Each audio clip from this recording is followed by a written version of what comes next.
Hey there, it's Dave Lohman again, and it's good to see you back. One time when I was 17 years old, my two best friends and I went down to the river. Now the river was it wasn't a big river like the Mississippi River, but it was a pretty good sized river. You could go skiing in it. So we were on top of this old pier. This old pier was about 10 feet off of the water. Now that river would go on different heights and levels as the snow started melting up in the mountains. It would come to where the river was like 10 or 12 feet deep right there, and other times it would be, well, empty.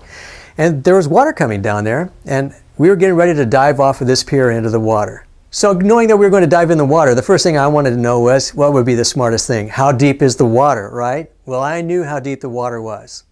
And it was deep enough to dive in, but I knew it had to be a shallow dive, which we were all capable of doing, as long as we kept in mind, we need to know how deep the water is.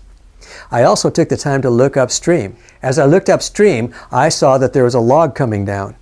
Now, in a river, there's always going to be debris floating up and down into water. And when that happens, you need to know that it's there, because you don't want to dive off of this pier and land right on top of that log, because, well, you know that's going to have a nasty outcome. So I warned my friends about the log coming up the water. So we waited for the log and all the rest of the debris to pass. Everything was safe. But I did stop to think, now remember, that water is only about 2 feet deep. So when you dive, make it a shallow dive. Well, my friend decided he was just going to be all macho and everything, and he just dives straight down into the water. He lands head first, and just like in the movies, he is sticking out of the water, feet up, his head buried in the sand, and I knew this wasn't going to be good.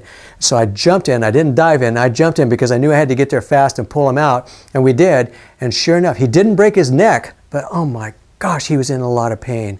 I couldn't believe how bad he had hurt himself, and he could hardly move, and we had to do everything we could to get him out of that water without drowning ourselves. Well, I'm not going to leave you in suspense. He did get well. He did recover for that, but it was a mean several weeks, though. He could hardly move his neck. We thought he was going to be in a brace for a long time.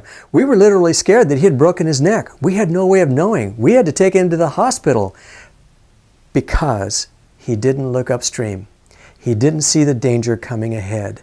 And that's so important. And that's what we're going to find in all areas of our lives. But it's especially important in leadership. Why?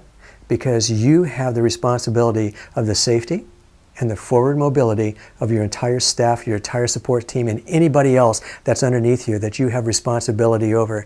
As a leader, you have to be able to spot that danger coming from upstream, because somebody has to be watching. And if you don't spot that danger coming ahead, then you're going to get eaten up by whatever danger that is. And that's how so many businesses and so many teams fail, is because they don't see the danger coming from ahead. So, as a good leader, I want to point out and I want to encourage you, always be looking upstream. Always take a look at the trends that are coming toward you. Always check for the paradigm shift. Always look for the way that money's coming back to you, whether it's being paid or you're borrowing or however you're financing your business. It doesn't matter. Whatever shifts you're going to make in your business, always be looking upstream to spot the danger so that you can sidestep that danger, because a good leader will be able to avoid all of that. So what's the take-home message here? The take-home message is always look upstream, always look into the future, always try to find the danger before it occurs to you so that you can prepare for it, so that you can make sure that you can transition into any kind of paradigm shift,